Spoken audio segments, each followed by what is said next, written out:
The vascular path in the stem of the palm Rhapis excelsa, the mature stem.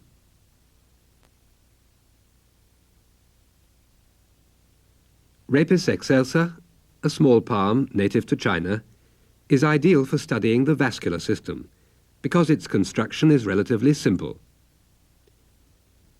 The palm consists of a stem with a tuft of leaves at the top.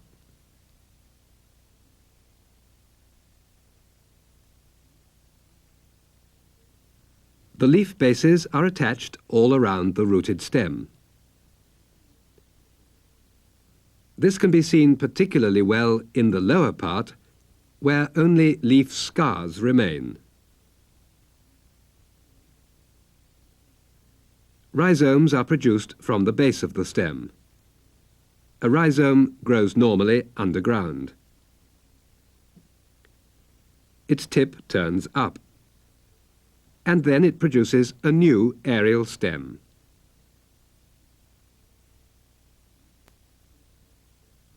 The stem bears inflorescences in the axils of the leaves when the plant has reached adult size. To simplify matters, we shall not consider rhizomes and inflorescences here, but merely the stem with its terminal tuft of leaves. An apical meristem, hidden within the tuft of leaves, produces new leaves at the top of the plant. The leaf bases are attached all around the stem and nested like a set of cork borers, the youngest one in the centre. A young spear leaf is first thrust out at the top. Older leaves are displaced downward. The lowermost is the oldest. It dries out or is shed. As the leaf is removed, we see how the leaf base forms a sheath round the stem.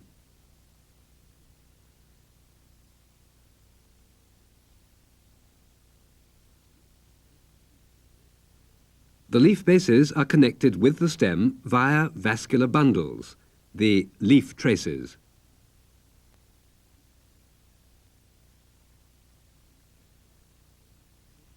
A transversely cut stem surface shows the scattered vascular bundles typical of monocotyledons. These bundles are embedded into the ground parenchyma, the storage tissue of the stem.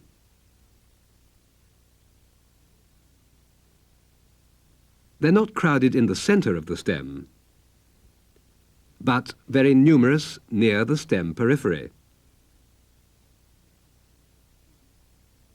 Here their fibrous sheaths are more developed, giving the stem mechanical strength. Lignification makes them appear dark.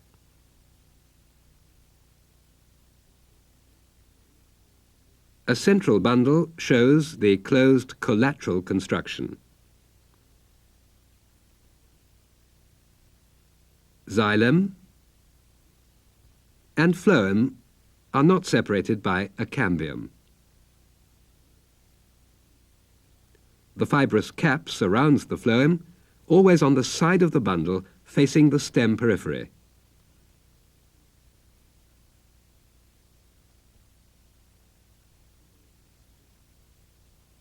In order to study the course of the vascular bundles through the stem, serial transverse sections are cut.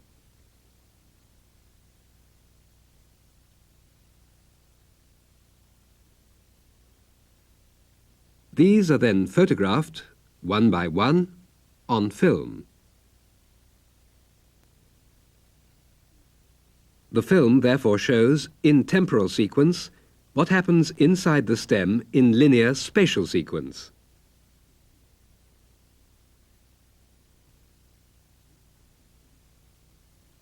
We are here looking at the transverse surface of the stem, gradually moving towards the top of the stem. The central bundles show a circular motion. This means that they follow a helical course in the stem. We call these the major axial bundles. This sequence is now repeated. It represents a stem length of 15 centimeters. Let's remember that the motion is not real. It's merely a technique to show the third dimension on a two-dimensional screen. The illusion of movement is created by the translation of the axial dimension into time. Major axial bundles turn sharply towards the periphery and enter successive leaves as leaf traces. This is a peripheral stem area on microscopic sections at higher magnification. Leaf traces that come from the stem center move towards the left into the leaf bases. A leaf base separates now from the stem. And here again.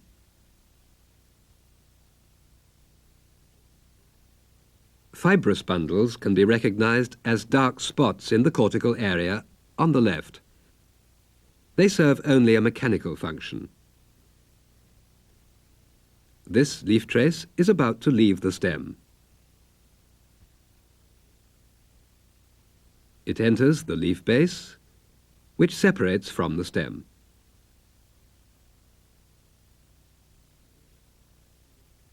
We're now moving up to the next nodal area.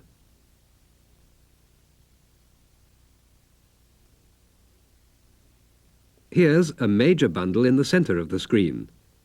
It moves from the stem center towards the periphery and enters the leaf base as leaf trace.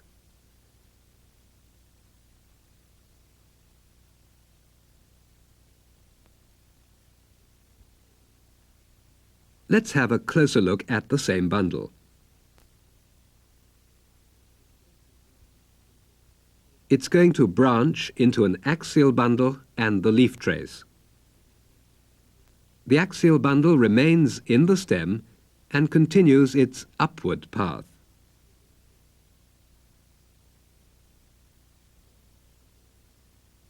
Again, the same bundle.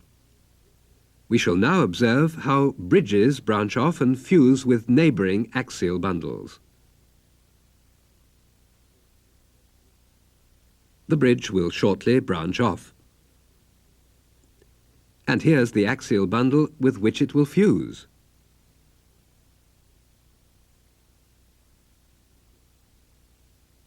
We repeat. Please watch the two until they fuse.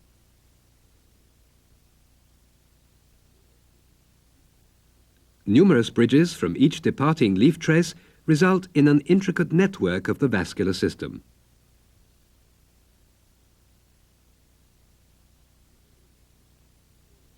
We already know that the circular motion of bundles in the stem center corresponds to a helical path through the stem.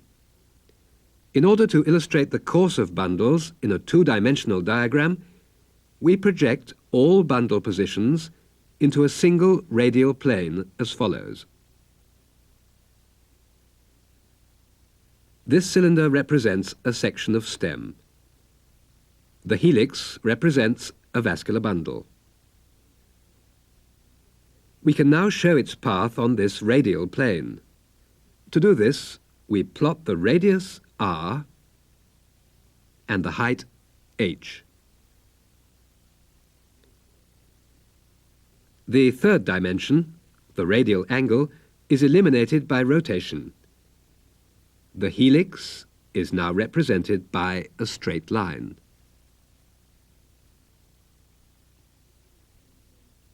If the helix maintains always the same radial distance from the stem center, it shows as a straight line on our radial plane. If we plot the path of axial bundles in the palm stem, we obtain approximately the following curve. The radial distance changes continuously on the way up the stem.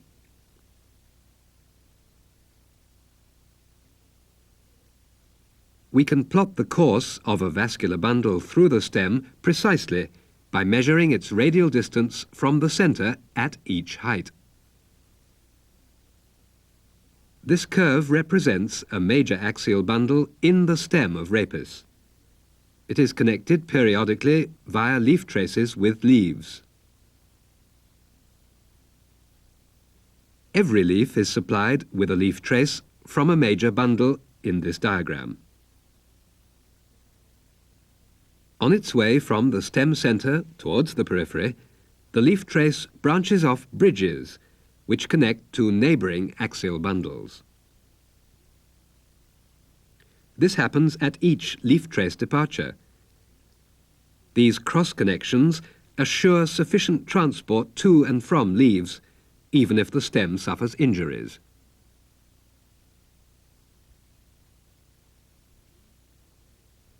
The leaves are not only supplied by major bundles, but also by minor bundles. Minor bundles connect with every second leaf in this diagram.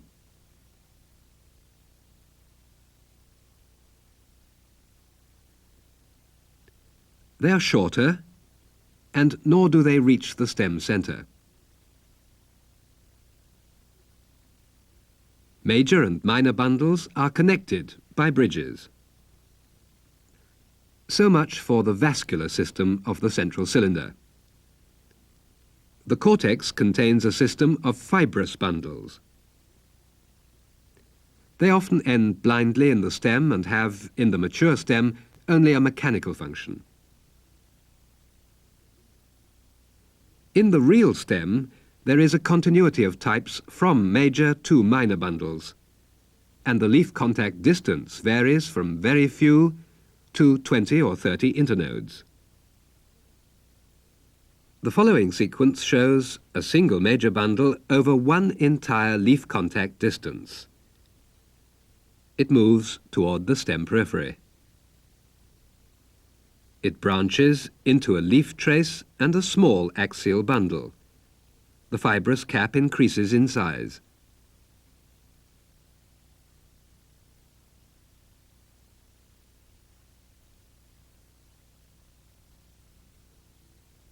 The bundle gradually approaches the stem centre.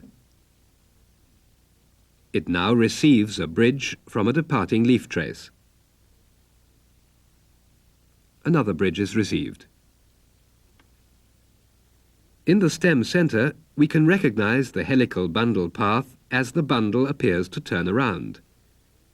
The fibrous cap always shows in the direction of the periphery. These sections are unstained and photographed in polarized light. The series represents a total stem length of about 40 centimeters.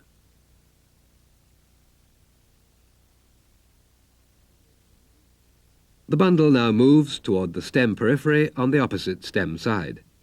It branches and makes contact with the next leaf. The principle of this vascular construction applies to all palms.